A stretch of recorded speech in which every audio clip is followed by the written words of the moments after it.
Okay, now we're moving on to the 2010 Steading, and this wine shares a relationship with the Cuvée Juvenile in the fact that it's also a Grenache dominant wine, about 65% Grenache and then equal components of Shiraz and Mourvèdre, which we call Mataro in the Barossa Valley.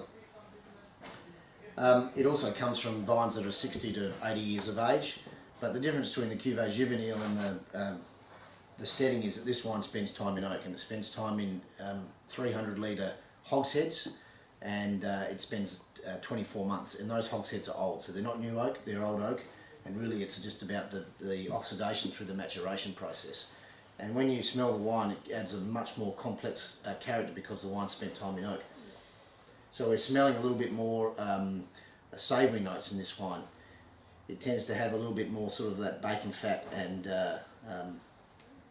wonderful sort of red fruits of Grenache, a little bit more smoky, a little bit more earthy, and just probably a little bit more spice. The fruit is not quite as bright as the 2012, and I don't mean that in a bad way, I mean it in a good way, because the fruit's just more mellowed into the wine. Very, very complex wine. Our sort of homage to Chateauneuf de Pape. So I'm making some